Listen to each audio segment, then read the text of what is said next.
அருட்பெருஞ்சோதி அருட்பெருஞ்சோதி தனிப்பெருங்கருணை அருட்பெருஞ்சோதி எல்லா உயிர்களும் இன்புற்று வாழ்க. கொல்லா நெறியே குவலயமெல்லாம் ஓங்குக. சத்குருநாதா சத்குருநாதா சன்மார்க்க சங்கம் தலைக்கு அருள் தாதா. வள்ளல்களல் வாழ்த்துவதே வாழ்வாவதே வள்ளல் மலரடி வாழ்க வாழ்க. திருச்சிற்றம்பலம். அருட்பெருஞ்சோதி அபயம் அருட்பெருஞ்சோதி அபயம் அருட்பெருஞ்சோதி அபயம். இன்று இந்த பதிவினை பார்த்து கொண்டிருக்கும் உலகெங்கிலும் உள்ள அனைத்து ஆண்மனையாய் ஒருமைப்பாட்டுரிமை அன்பர்கள் அனைவருக்கும் அடியனின் மனம் கனிந்த வணக்கங்கள், நன்றிகள், வாழ்த்துக்கள். இப்போது நாம் திருவருட்பா 6ஆம் திருமுறையில் ஞானசரியை, அதாவது வாய்பறையாற்றல் என்று வள்ளற்பெருமான் இறுதியாக சித்தி வளாகத்தில் பேருபதேசம் செய்யும் போது கொடியேற்றி வைத்துவிட்டு தான் வழிபட்ட அந்த தெய்வத்தை அகல் விளக்கை வெளியே எடுத்து புறத்தை எடுத்து வைத்து, இனிமேல் இதை தடைபடாது ஆராதித்து வாருங்கள், இறைவன் தீப முன்னிலையில் விளங்குகின்றபடியால் நினைந்து நினைந்து என்ற தொடங்கும் 28 பாசுரங்களை பாடி நீங்கள் அந்த தீப முன்னிலையில் இறை வழிபாடு செய்து வாருங்கள், உங்களுக்கு எல்லா நன்மையும் கிடைக்கும் என்று பெருமான் சொல்லி அருளியுள்ளார்கள். இப்போது அந்த ஞான சரியை நாம் சிந்திப்போம்.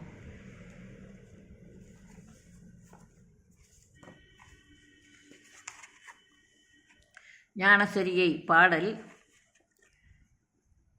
நினைந்து நினைந்து உணர்ந்து உணர்ந்து நெகிழ்ந்து நெகிழ்ந்து அன்பே நிறைந்து நிறைந்து ஊற்றலும் கண்ணீர், அதனால் உடம்பு நனைந்து நனைந்து அருளமுதே நன்னிதியே ஞான நடத்தரசே என்னுரிமை நாயகனே என்று வனைந்து வனைந்து ஏத்ததும் நாம் வம்மின் உலகியலீர் மரணமிலா பெருவாழ்வில் வாழ்ந்திடலாம் கண்டீர். புனைந்துரையேன் பொய்வுகளேன் சத்தியம் சொல்கின்றேன் பொற்சபையில் சிற்றபையில் புகும் தருணம் இதுவே என்று முதல் பாடல். மொத்தம் 28 பாடல்கள். வள்ளற்பெருமான் பம்மின் உலகியலீர் என்று உலகத்திலுள்ள எல்லோரையும் வரவேற்கின்றார். அன்று என்றோ ஒரு நாள் ஏதோ ஒரு இடத்தில் இருந்து கொண்டு உலகியல் அப்போது இருந்தவர்களை மட்டுமா வரவேற்றார்? இல்லை, அல்ல.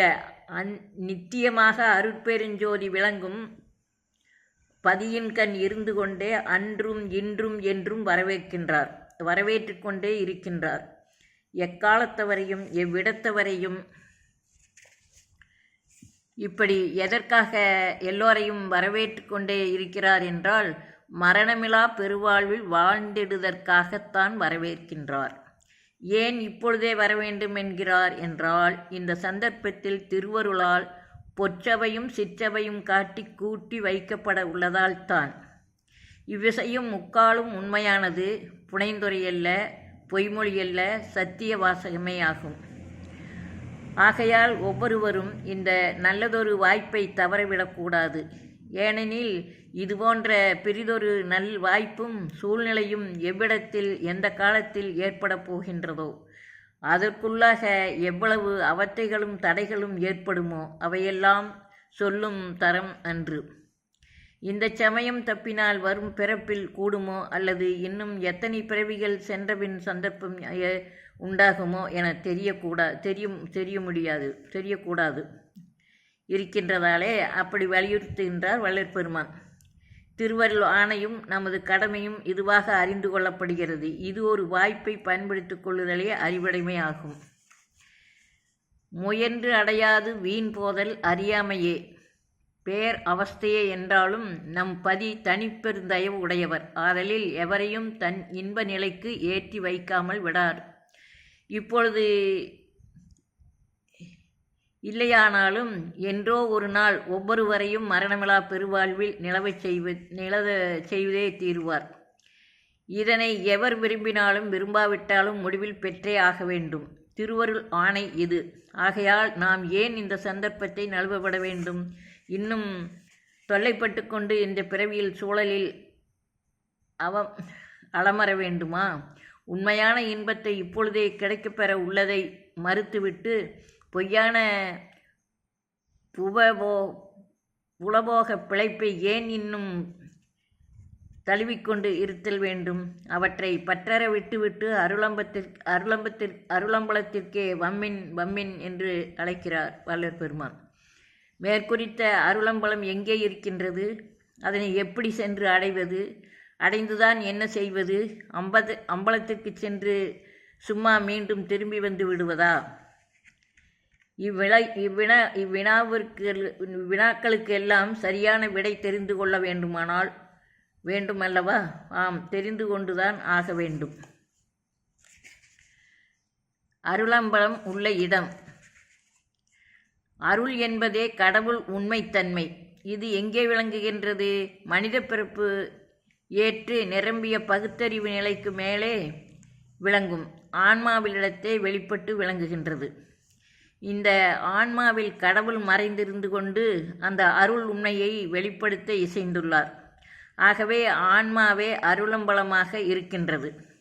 சரி, இந்த அருளம்பலமாகிய ஆன்மா எங்கே உள்ளது எனில், மெய்யறிவு பீடமாகிய ஓங்கார மூலையின் மீது, நமது அந்த தலையிலே அந்த ஓங்கார பின்னால் இருக்கிற அந்த ஓங்கார மூலையின் மீது அந்த மெய்யறிவு மயமாகவே மிளிர்கின்றதாகும். அந்த மெய்யறிவு ஒளியே அருட்பெருஞ்சோதியாம். இவ்வொளி ஆன்மாவில் நித்தியமாக இருந்து அருட்பெரு நடனம் புரிந்து கொண்டே உள்ளது. என்றாலும் அகத்தே மறைந்திருந்து கொண்டு அனகத்தை விரிந்து நிறைந்துள்ள காரணத்தால் புறத்தில் அறிந்து கொள்ளப்படுகின்றது இல்லை.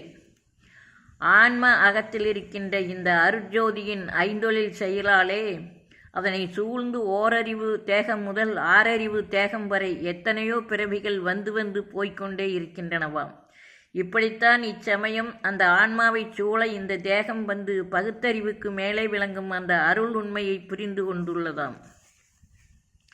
இப்போது அந்த அருட்பெரும் பதியின் அருளால் அதனையே காண்கின்றோம். அதற்கு நேர் நின்று புருவமத்திய இடத்தில் இருந்து உள்நோக்கி சிறநடு பீடத்தை கண்டுகொள்கின்றோம். சுத்த மன அறிவு மயமாக இரு கண்ணிடை நின்று ஆன்மலயத்தை காண்கின்றோம். இந்த ஆன்மாலயம் அருளம்பலம் என கூறினது ஏன் எனில், அந்த அருள் ஞானம் விளங்கும் இடம் என்பதால் ஆகும். அன்றியும் அம்பலம் என்ற சொல் பல் என விளங்கிடலாம். அவ்வுண்மை மிக அறிய கிடக்கின்றது. பல் அது ஓம் பல் ஓம் ஆகும். இதில் ஓம் என்றது அருள் என்னும் பொருளுடையதாய் பிரணவ ஜோதி வண்ணமாய் உள்ளதாகும். ஓர் ஆன்ம அணி எப்போதும் அருட்ஜோதியால் சூழ்ந்தே உள்ளது.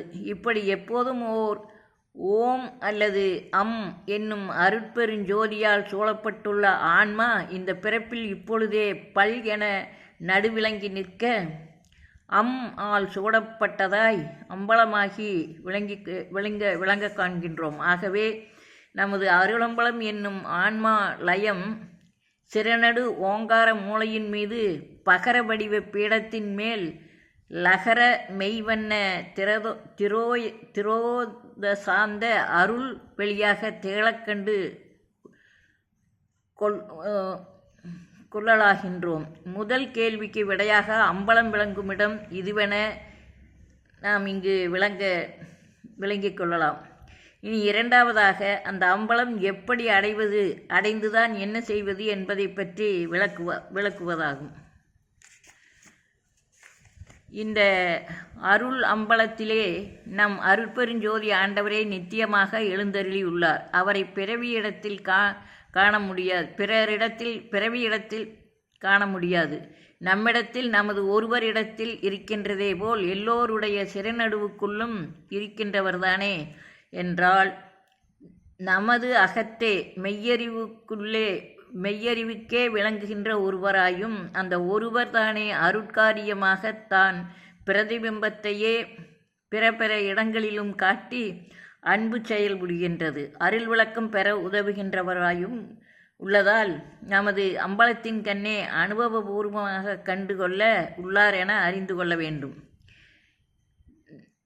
நமது அம்பல நிலைய அடைய பெறாவிட்டால் அக அனுபவம் வராது. புறவடிவங்களில் கடவுள் இருப்பதாக கருதி பாவிப்பதும் புலனின்பம் கருதி உதவுவதும் பந்தத்தையே உண்டு பண்ணும். அதலால் வினைப்பயன் சூழ்ந்து கொண்டேதான் இருக்கும். ஆகையால் அம்பலத்தரசை அகத்தே கண்டு அவருடன் கலந்து ஒன்றிடவே வேண்டும். இதன் பொருட்டே ஆண்டவர் பற்று ஒன்றே நினைக்கவும் பிற பற்றுக்கள் யாவும் ஒழியவும் சத்விசாரத்தால் உள்நிலைக்கண் உய்க்கப்படுகின்றது. இந்த விசார முறையீடு பதியை பற்றியும் அப்பதியின் அன்பாற்றலை பற்றியும் அம்பலம் முன்னிருந்து கொண்டு தீவிரமாக நினைத்தல் வேண்டுமென்பதே கருத்து. நினைந்து நினைந்து உணர்ந்து உணர்ந்து என்று கூறப்பட்டுள்ளதாகும். அங்கனம் எல்லாம் வல்ல அன்பு ஜோதியை அம்பலத்தை கண்டு பற்றி நிற்கும்போது நான் என்ற அகங்கார போதம் நழுவிப்போக நாமே அன்பை ஒளியாய் உட்பெருகுகின்றோம். அந்த அன்புணர்ச்சியை உடம்பு முழுவதும் நிறைத்து கொள்ள வேண்டும் என்பதே அன்பே நிறைந்து நிறைந்து ஊற்றலும் கண்ணீர் அதனால் உடம்பு முழுவதும் நனைந்து நனைந்து எனப்படுகின்றது. அழுகை கண்ணீரை கண்ணீர் அல்ல ஈண்டு குறிக்கப்படுவது கண்ணீர் என்றாலே கண்ணீரில் தன்மையாகிய தயவு. அந்த கண்ணீரின் தன்மை தயவு அல்லது அன்பு. தயவினால் அன்பினால் இரக்கத்தினால் அகநெகிழ்ச்சியால் உண்டாகின்ற அனுபவம் இந்த கண்ணீராக விளங்கும் இந்த உணர்ச்சி உண்டானால்தான் நம் பதியின் பிரிவற்ற பற்று உண்டாகி நிலைக்கும். அந்த பிரியா நிலை வரும் வரை அந்த